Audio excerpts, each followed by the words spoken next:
Boa noite. Hoje, dia 6 de maio de 2026. E nós, então, continuamos com a mulher na mística ocidental.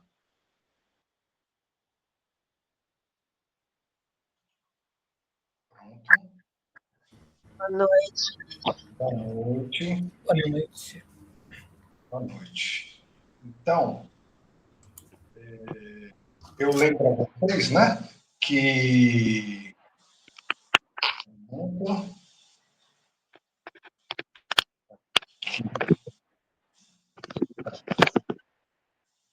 Então, aí eu lembro a vocês que nós estamos no estudo da mulher na mística ocidental, e eu lembro a vocês que dessas mulheres antigas, poucos registros foram preservados, tá? Então a gente não tem muita coisa, e o mais importante mesmo é registrar a presença delas.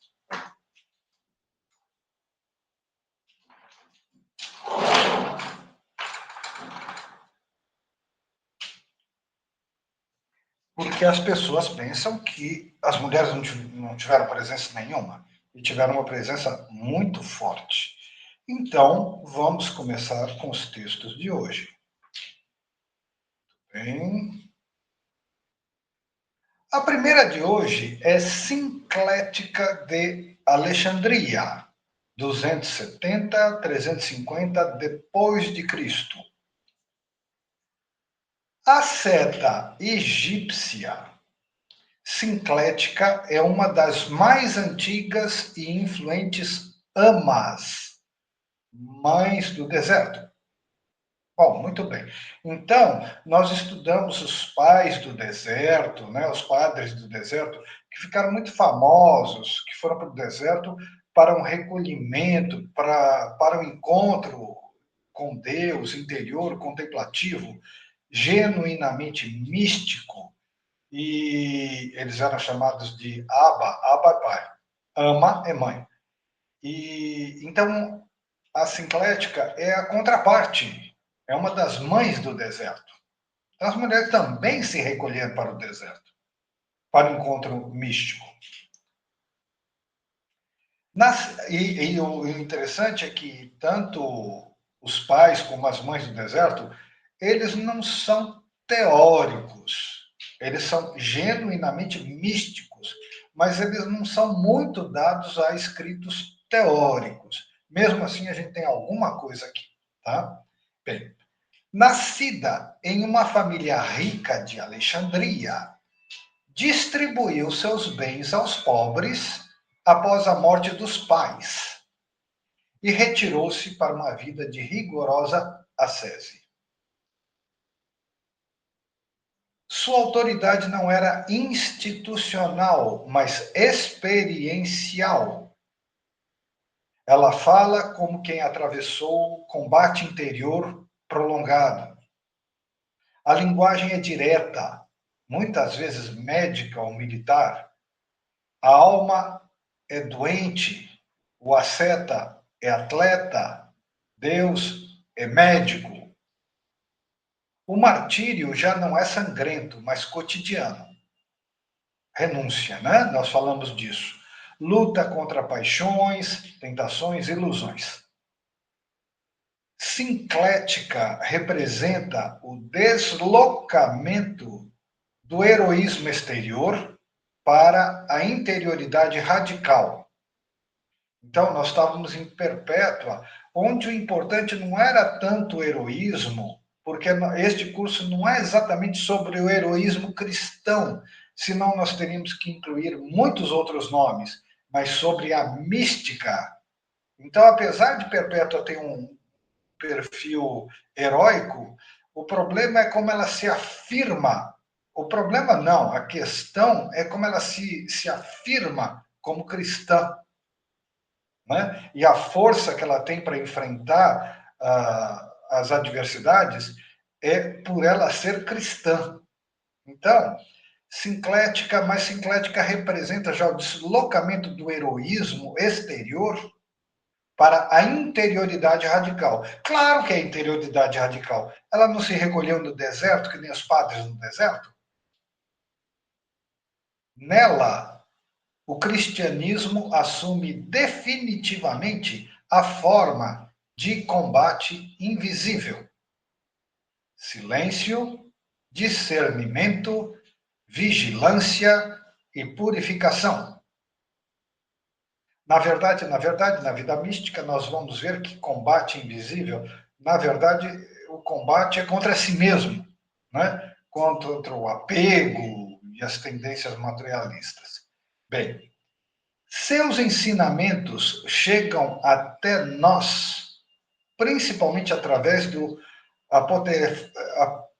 apotegmata patrum, ditos dos padres do deserto, onde suas palavras aparecem preservadas como sentenças breves, imagens espirituais e conselhos práticos. Justamente, esse Apotemata Patrum é um compêndio de frases dos padres do deserto, um parágrafo. Eles não eram teóricos, eles não escreviam textos longos. E assim, o ensinamento da AMA, da Sinclética, segue o mesmo modelo. Então, tem poucas coisas. Ela era uma mística prática, de se recolher mesmo no deserto. Tá? Então, vamos lá. Então, aparecem como sentenças breves, imagens espirituais, conselhos práticos. Vamos, então, ao Apotemata Patrum. Disse a ama sinclética: no começo da vida espiritual, há luta e muito esforço para aqueles que se aproximam de Deus. Depois vem alegria indizível. É como acender um fogo. Primeiro, a fumaça incomoda e faz chorar. Mas depois, a chama se torna clara e luminosa. Assim, devemos acender o fogo divino com lágrimas e trabalho.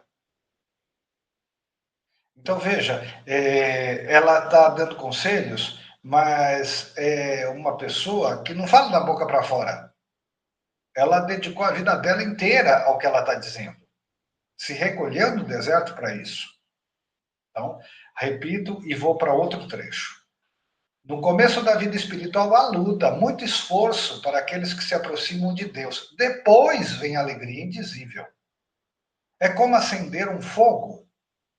Primeiro a fumaça incomoda e faz chorar, mas depois a chama se torna clara e luminosa. Assim, devemos acender o fogo divino com lágrimas e trabalho. Renúncia de si mesmo, por isso foram para o deserto. Ela dizia também: há muitos que vivem nas montanhas e fazem o que querem.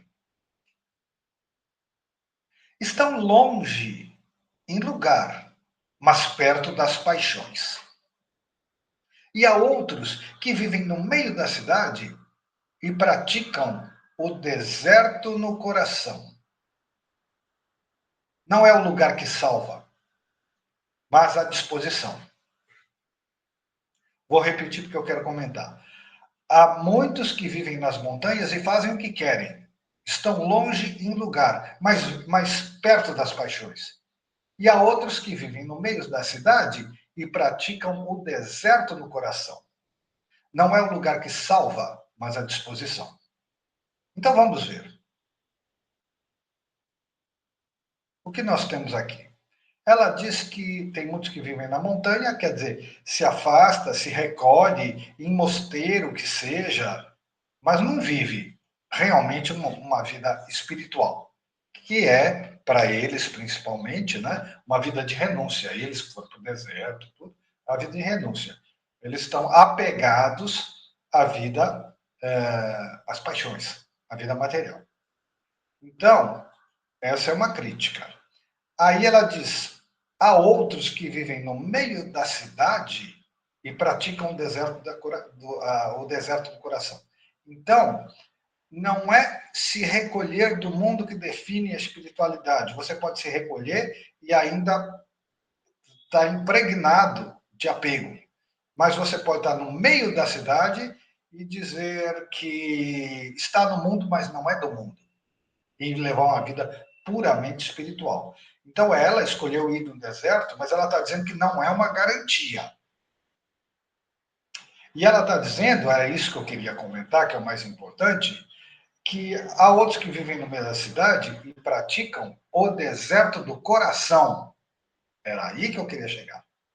Então, a Ama Sinclética, apesar de ter escolhido ir para o deserto, ela tem muito claro que não é uma condição exterior aparente que conta, é o deserto no coração. Então, o Evangelho e várias escrituras espirituais têm essa ideia de entrar no deserto como uma metáfora de encontro com Deus. Por que no deserto? Por causa do desapego absoluto, por não se apoiar em absolutamente nada do mundo material. Então, sempre tem essa metáfora de entrar no deserto para encontrar Deus. Essa imagem é muito forte e muito comum. E ela diz que muitas pessoas no meio da cidade, elas entram no deserto. Então, o deserto verdadeiro não é o deserto físico, apesar dela ter escolhido o deserto físico. Então, vamos adiante.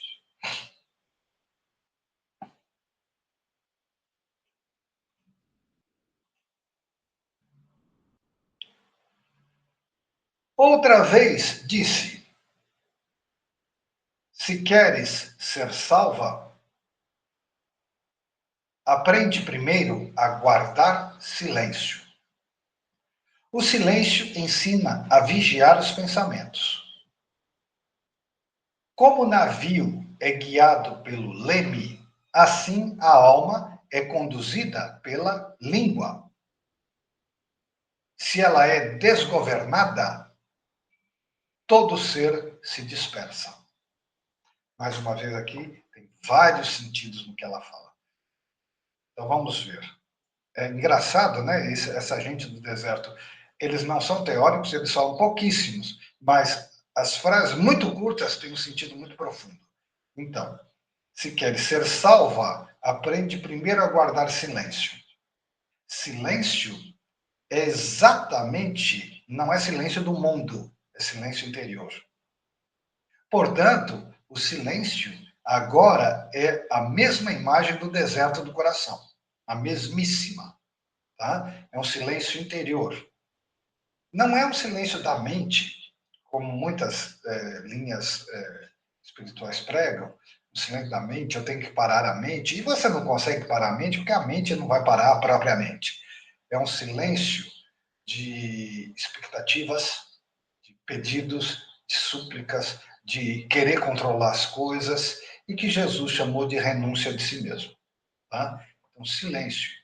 Então, eu nunca prego assim, pare a mente. Eu sempre digo serenar, se acalmar e se entregar a Deus. Se entregar a Deus é entrar no deserto.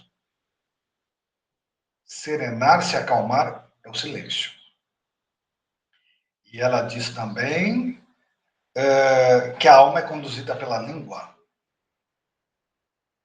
Então, muito falar dispersa a realidade interior. Porque o falar é totalmente externo. Tá? Então, ela diz: o navio é governado pela língua. Então, veja só como na sociedade nossa de hoje, as pessoas não escutam, elas só querem falar. E ao só falar, elas só se projetam para fora. Elas não têm vida interior. Tá? Então, também esse aspecto muito interessante que ela está colocando. A língua, né? Se voltar totalmente para o exterior. É esse o problema. Tá? Então, quem fala demais não escuta. E aí você pode pensar também. Muito pensamento também é falar o tempo todo. Tá? Então vamos lá.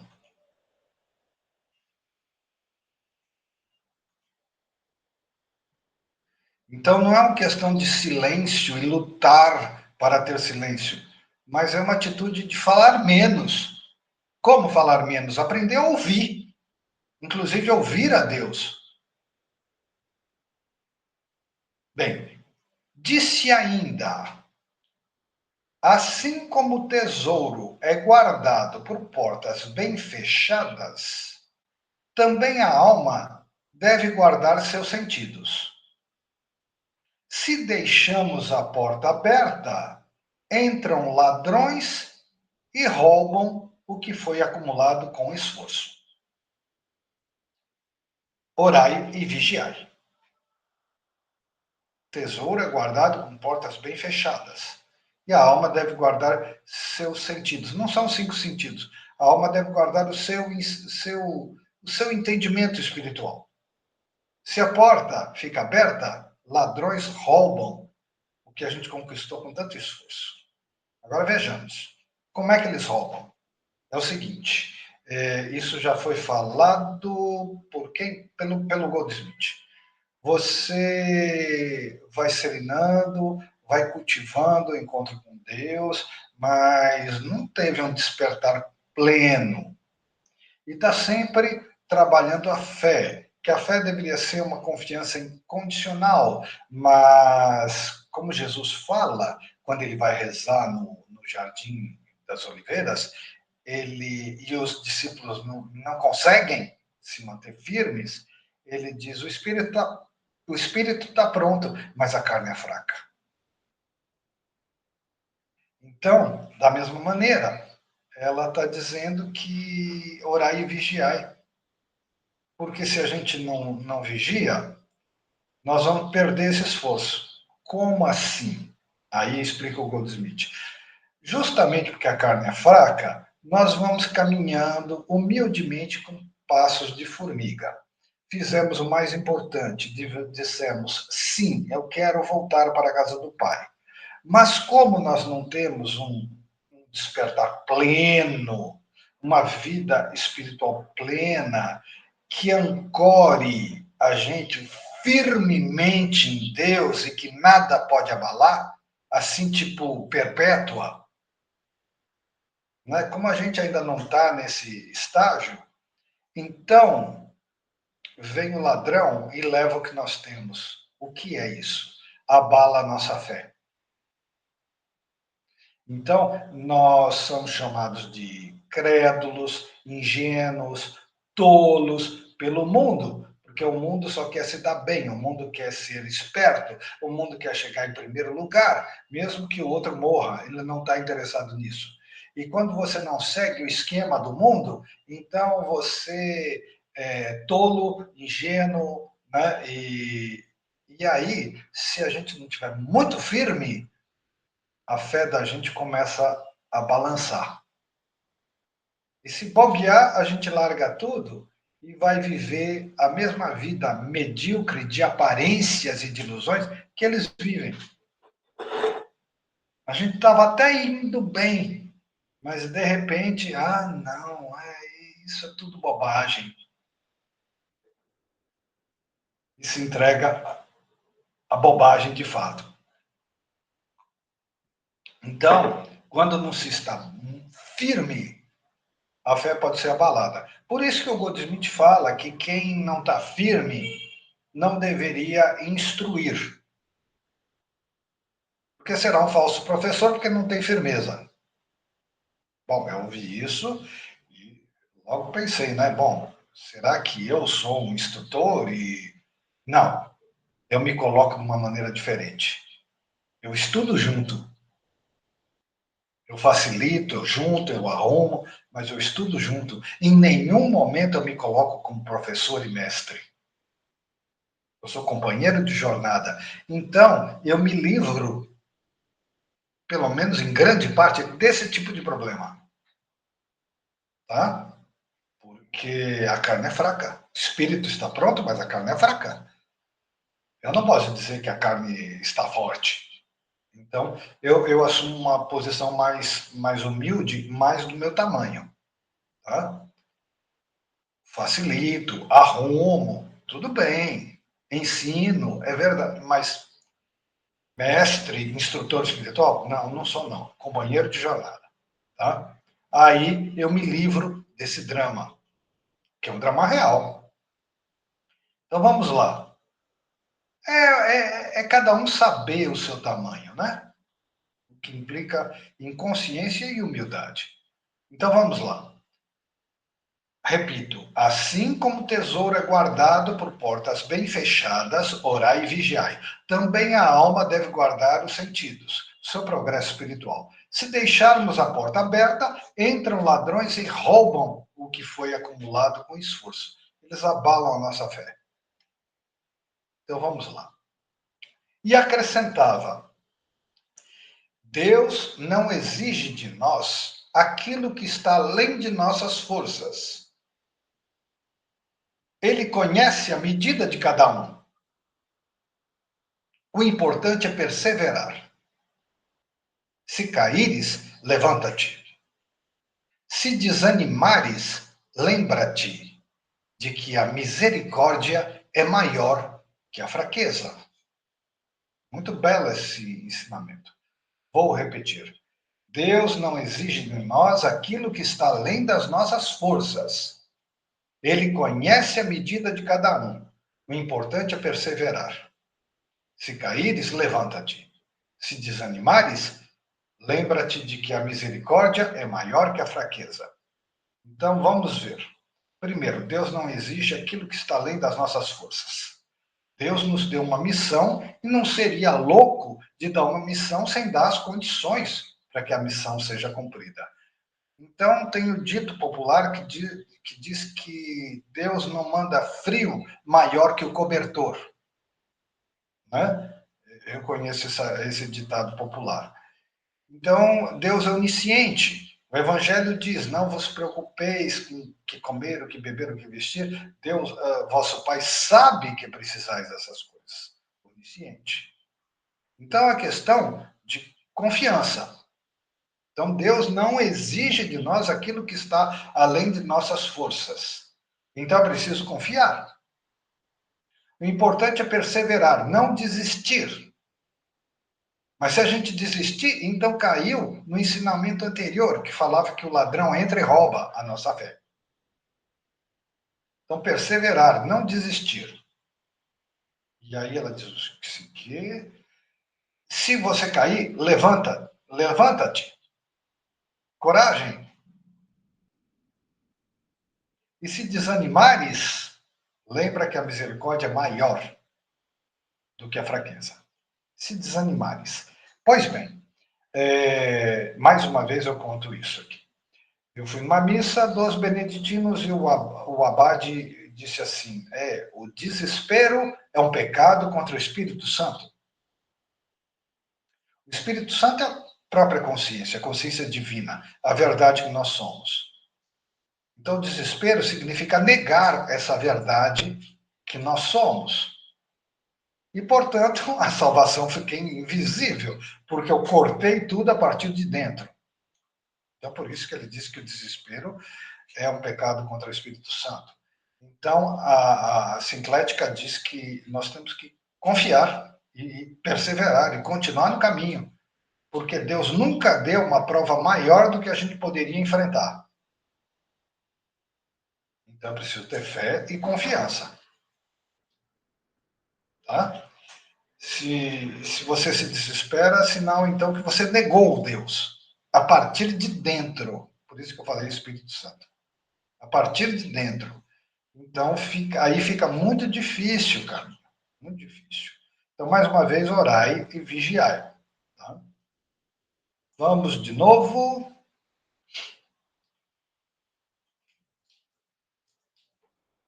Eu montei isso e não lembro tudo, né? E eu estou lendo aqui os ensinamentos dela e estou gostando muito. Muito diretos, muito práticos. Então, vou repetir e ir para o último. Deus não exige de nós aquilo que está além das nossas forças. Ele conhece a medida de cada um, onisciente. O importante é perseverar. Se caíres, levanta-te. Se desanimares, lembra-te de que a misericórdia é maior que a fraqueza. Deus nos ama. Por fim, dizia: o jejum e a vigília são bons, mas se não houver humildade, tudo se perde. A raiz da árvore sustenta os ramos. Assim, a humildade sustenta todas as virtudes. Então, aqui também eu gosto muito do que ela diz. Jejum, vigília, oração são bons, mas se não houver humildade, tudo se perde. Assim como a raiz da árvore sustenta os ramos, a humildade sustenta todas as virtudes. Pois bem, no estudo da Kabbalah, né, há um autor que eu traduzi um texto pequeno que chama Tamareira de Débora, que é de Moshe Cordovero. E ele vai pegando cada uma das esferas da árvore da vida, da Cabala, que são 10, e a esfera mais elevada, que é a coroa, ele vai associando a cada uma delas uma virtude. E quando ele chega na coroa, no apogeu, a virtude da coroa é a humildade. E ele explica: Keter, a coroa, é humilde, porque ela estando em cima, ela olha apenas para baixo, em favor, em doação, em misericórdia e amor por tudo que está abaixo dela. Então ela nunca olha para cima, ela olha para baixo. É uma imagem interessante que bate com o ensinamento de Sinclética. A humildade é fundamental. Humildade também vem de humus, que é terra fértil. Então, a humildade é uma terra fértil onde as coisas podem germinar. Para que a semente da parábola do semeador não caia nas pedras ou nos espinhos. Então, esses foram os ensinamentos de Sinclética. Pouca coisa que sobreviveu, mas suficiente para dar uma ideia da profundidade da coisa. Vamos lá. Egéria, século IV depois de Cristo. Egéria, peregrina cristã, provavelmente da Espanha ou do sul da Gália. Nem se sabe exatamente, hein? Egéria realizou, entre 381 e 384, uma extensa viagem às terras bíblicas. Sinai, Palestina, Mesopotâmia e Constantinopla. Reparem bem, nesta época não era fácil viajar. Ela foi, então, por devoção ao Sinai, ao Monte Sinai, também chamado de Monte Horeb, aquele do Moisés, né? Na Palestina, na Mesopotâmia e Constantinopla. O seu itinerário Egérie, quer dizer, o caminho de Egéria, ou peregrinatio etérea, a peregrinação etérea, é um dos mais antigos diários de viagem cristãos preservados. E é testemunho direto da liturgia e da vida monástica do Oriente no final do século IV. Então, ela foi nesses lugares todos e ela foi registrando o que ela via. E hoje são raríssimos esses relatos e esses registros. E não foi pouco esforço. É muito difícil viajar nessa época. O texto é em forma de cartas a irmãs que permaneceram na terra natal, sugerindo vínculo com comunidade ascética feminina, mais do que provável. A linguagem simples, concreta, descritiva, sem pretensão especulativa. Ela não está fazendo teoria. Diferente de Macrina ou Sinclética, Egéria não ensina doutrina, nem formula sentenças espirituais. Ela observa, descreve e partilha. Graças a ela, conhecemos com detalhes as celebrações litúrgicas em Jerusalém, especialmente a Semana Santa. Quer dizer, se ela não fosse lá e escrevesse, a gente não saberia como eram as coisas. Mas há nos textos também uma piedade transparente e uma alegria peregrina que revelam a espiritualidade viva do cristianismo antigo. Por isso que ela está na coletânea mística. Ela é um relato, mas não é um relato frio. Aparece a fé, a alegria peregrina, uma espiritualidade viva do cristianismo antigo. Vamos lá? Então, o que nós vamos ler é um registro. Itinerário egério. Quando chegamos ao monte de Deus, Monte Sinai, Monte Horeb. Quando chegamos ao monte de Deus, como está escrito, subimos com grande alegria. Havia ali muitos monges, homens santos, que nos receberam com caridade. Celebramos ali os ofícios, como é costume, lendo as passagens do livro de Moisés que se referem àquele lugar. E sempre que se lia algo, cantava-se um salmo correspondente e depois se fazia oração. Depois descemos ao lugar onde está a sarça ardente. Ali também foi feita a oração e lido o trecho do Êxodo. Tudo era realizado com tal solenidade que não posso descrever suficientemente a devoção que se manifestava.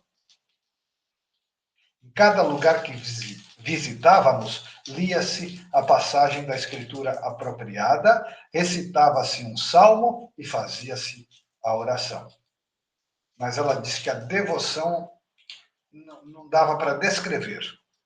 E falava que tinha homens santos, pessoas voltadas para a vida espiritual mesmo. Em Jerusalém, durante a grande semana, a Páscoa, né?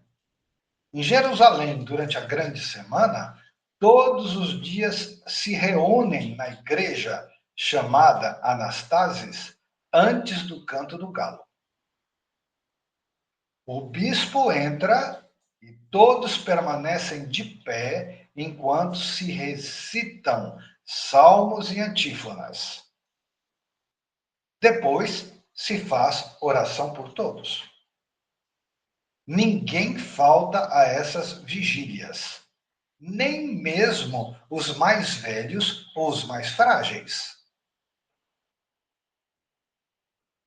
Na sexta-feira da Paixão, desde a sexta hora até a nona, sexta hora é meio-dia, a nona é 3 da tarde. Começa a contar às 6 da manhã, quando o sol se nasce. Na sexta-feira da Paixão, desde a sexta hora até a nona, todo o povo permanece reunido diante da cruz. Lê-se a narrativa da Paixão, segundo os evangelhos, e os salmos são intercalados com orações. Tamanha é a comoção que dificilmente alguém deixa de chorar ao ouvir as leituras. E isso tudo vos escrevo, senhoras minhas irmãs, para que saibais como se celebram aqui os santos mistérios, e para que também vós possais alegrar-vos comigo por ter visto com meus próprios olhos aquilo que tantas vezes lemos nas Escrituras. Bonito relato também. Infelizmente, temos só isso foi preservado. Paula de Roma, 347, 404 depois de Cristo.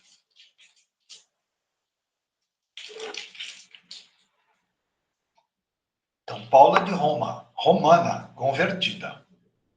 Nobre romana do século IV, pertencente à antiga gens, clã, né? A antiga gens dos Gracos. Paula foi uma das figuras centrais do movimento ascético feminino em Roma e, posteriormente, na Palestina. Viúva, ainda relativamente jovem, distribuiu grande parte dos seus bens e dedicou-se à vida de oração, jejum e estudo das Escrituras. Se desfez dos bens. Seu nome está profundamente ligado ao de Jerônimo, que foi seu diretor espiritual e colaborador intelectual. Vamos lá. Quem é Jerônimo? São Jerônimo é o cara que traduziu a Bíblia para o latim. E a tradução dele foi chamada de Vulgata. E é o que está vigorando até hoje. Lá do século V, né, depois de Cristo, até hoje, é a Vulgata Latina, é a tradução dele. Diferente das pessoas da época, ele não traduziu do grego, ele foi buscar o hebraico e traduziu do hebraico. Claro, algumas coisas ele traduziu do grego, porque os evangelhos foram escritos em grego, né? Mas o Velho Testamento ele foi buscar no hebraico. Então, ele é um fundamento, né? Porque a Bíblia que nós conhecemos é dele. Então, ele não era pouca coisa. E aqui diz que ele era diretor espiritual dela, mas diz que também era colaborador espiritual. Então, Jerônimo tem assim uma ascendência sobre ela de mestre muito duvidosa. Parece mais parceiro do que mestre, tá? Tudo bem? Então ela não era pouca coisa. Então, colaborador intelectual, está escrito aqui. Parceria, né? Vamos lá. Após peregrinar ao Oriente, Paula fixou-se em Belém, onde fundou mosteiros femininos e um hospício para peregrinos. Veja, essa Paula era firme. Ela tinha dinheiro para fazer essas coisas, ela se desfez, saiu pelo mundo, se fixou em Belém e ainda assim ela fundou mosteiro e hospício. Ali sustentou materialmente o trabalho exegético de Jerônimo. Não falei que ela era parceira? Ela bancou Jerônimo para fazer a tradução. Ali sustentou materialmente o trabalho exegético de Jerônimo, inclusive a revisão latina das Escrituras, que culminaria na Vulgata, como eu expliquei. Então, ela se desfez de grande parte dos bens, mas não todos. Algumas reservinhas ela manteve para missão. Né? Paula representa uma etapa decisiva. A ascese feminina deixa de ser apenas fenômeno doméstico ou eremítico e assume forma institucional estável, com fundações monásticas organizadas, estudo sistemático da escritura e rede internacional de peregrinação. Então, ela vai além, fenômeno doméstico. Não é doméstico no sentido de lavar a louça, não, eram todas sábias, profundas, mas a influência era doméstica, era imediata, num círculo pequeno, ou então eremítico, saindo pelo mundo. Aqui não, aqui Paula começa um movimento de fundar mosteiros, hospício para peregrinos, né? Começa a ficar uma coisa grande, um estudo sistemático da escritura, sistemático e organizado. Aí deve ter entrado muito a interferência e a ajuda de Jerônimo, e uma rede internacional de peregrinação. Então a coisa começou a crescer.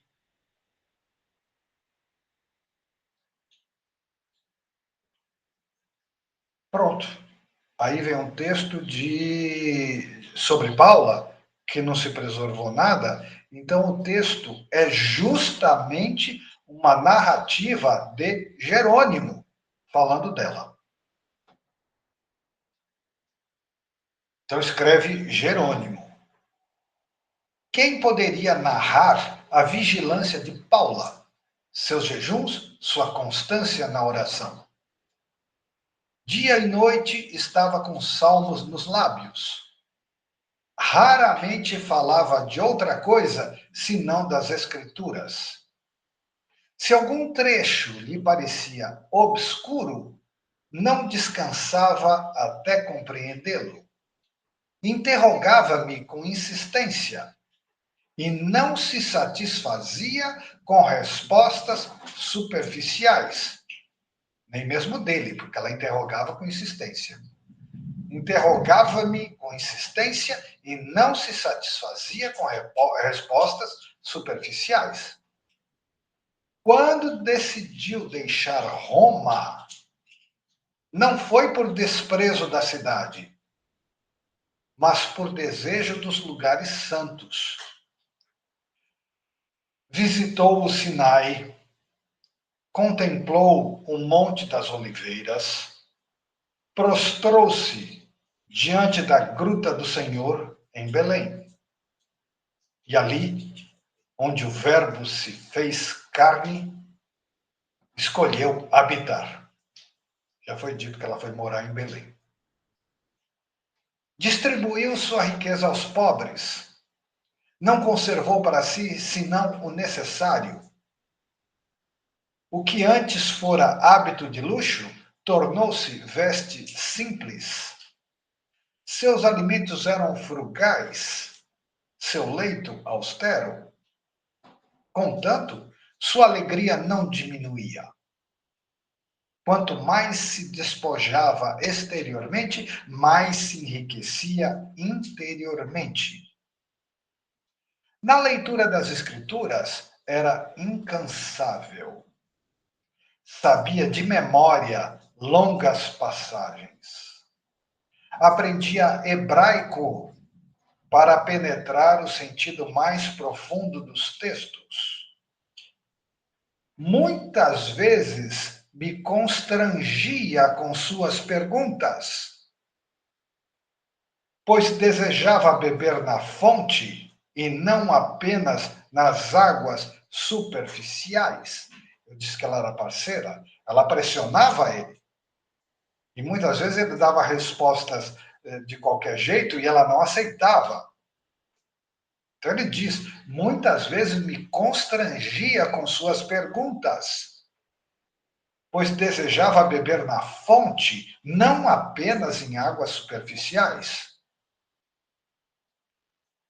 Quando a enfermidade a atingiu, não cessou de louvar.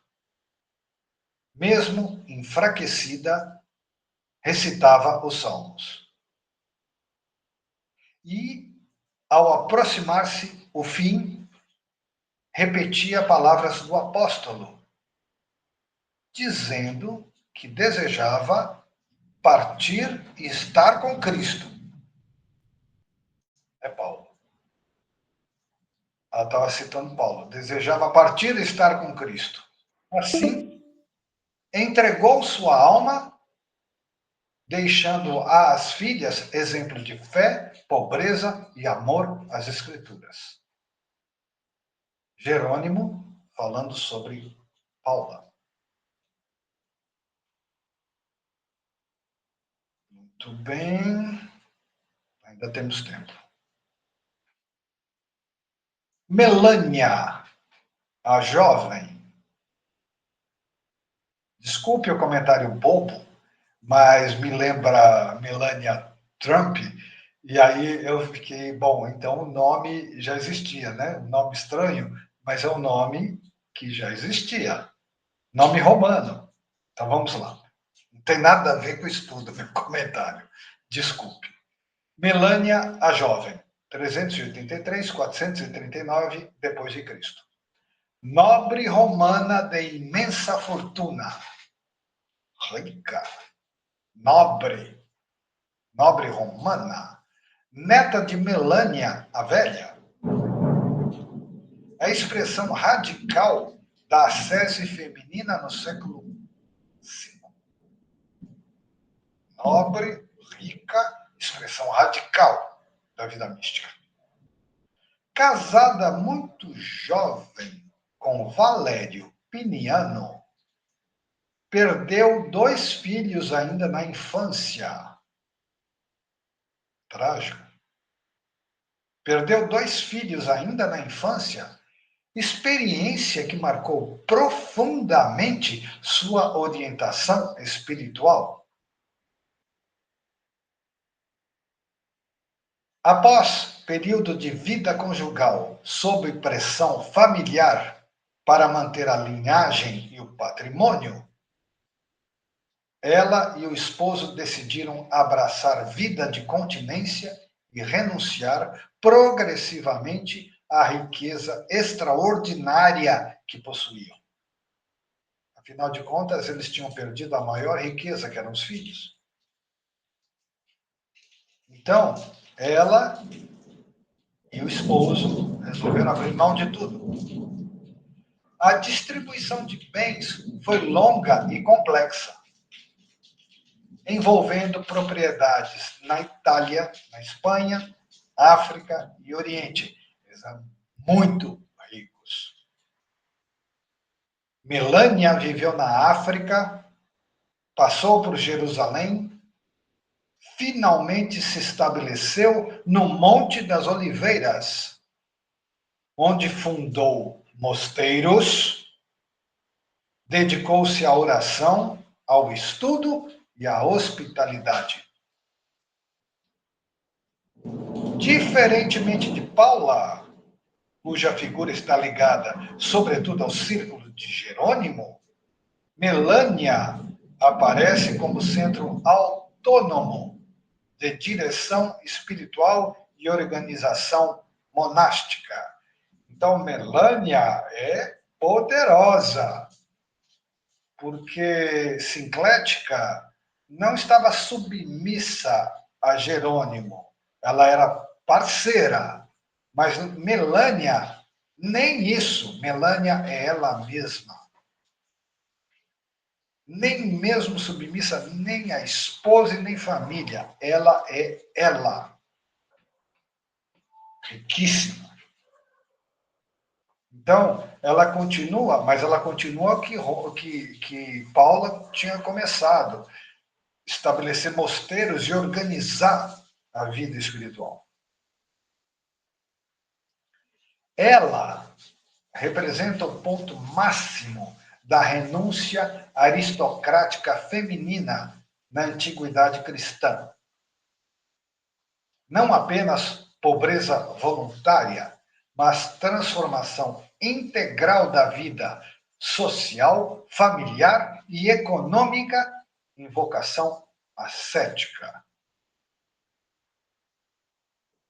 As principais fontes da sua vida são a Vita Melaniae, quer dizer, a Vida de Melânia, em versão latina e grega, redigida por discípulo próximo após sua morte.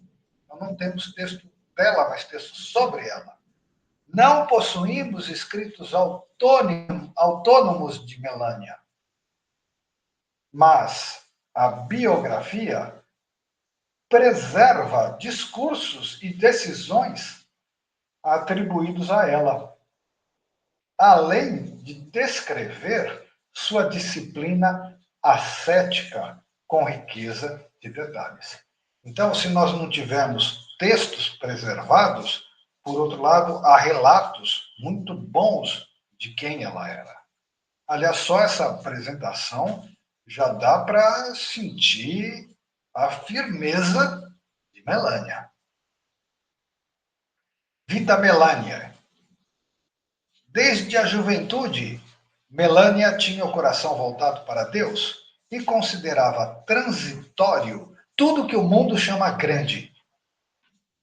Quando perdeu seus filhos, não se revoltou contra o desígnio divino, mas dizia que aquele que os havia dado tinha direito de reclamá-los. Até mesmo a dor da perda dos filhos, ela não se revoltou e dizia: se o Deus deu e Deus recebeu de volta. Desejava libertar-se das riquezas que aprendiam como cadeias de ouro, correntes, né? Como cadeias de ouro. E dizia ao esposo: que aproveita possuir tantas terras e servos, se a alma permanece cativa? Melhor é ser livre para Deus do que senhora de províncias. Fala dizendo para o esposo que aproveita possuir tantas terras e servos, se a alma permanece cativa? Melhor é ser livre para Deus do que senhora de províncias.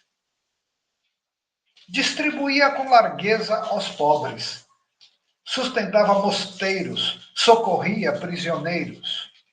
Muitas vezes era criticada por parentes que a acusavam de dissipar o patrimônio da família. Ela, porém, respondia que transferia seus bens para um tesouro mais seguro. Pausa. Sinclética dizia que se a gente não tivesse firmeza, a nossa fé seria abalada. E Melânia é de uma firmeza extraordinária. A família, os parentes, você é tola, você não sabe ser esperta. E ela respondia: não estou interessada. É melhor eu ter um tesouro mais seguro. No Monte das Oliveiras, adotou vida de extrema sobriedade.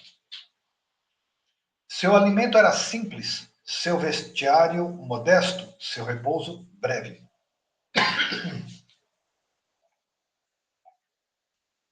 Passava grande parte da noite em oração e na leitura das Escrituras.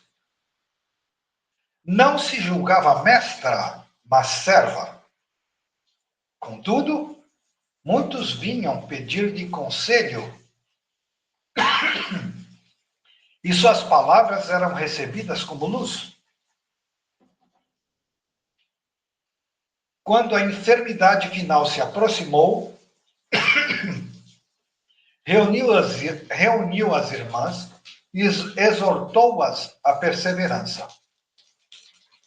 Falou-lhes da brevidade da vida presente e da esperança da incorruptibilidade. Quer dizer, somos salvos pela fé. E assim, tendo ordenado tudo com serenidade, entregou-se confiantemente ao Senhor. Então, esta foi a vida de Melânia. Notável. Notável. Bem, muito bem. Agora não vai dar tempo, mas a próxima é Olímpia. Olímpia, mais uma vez aristocrata de Constantinopla, tinha muito dinheiro. Mas o que Olímpia tem de interessante é que, do mesmo jeito que Sinclética, não, quem era? Deixa eu ver aqui. Eu falei? Paula. Do mesmo jeito que Paula era a parceira de Jerônimo, Olímpia, parceira de João Crisóstomo. E João Crisóstomo, um dos expoentes da patrística, um dos maiores escritores de todos os tempos da tradição católica, não digo o maior, mas um dos maiores. Assim, lado a lado com ninguém menos do que Santo Agostinho.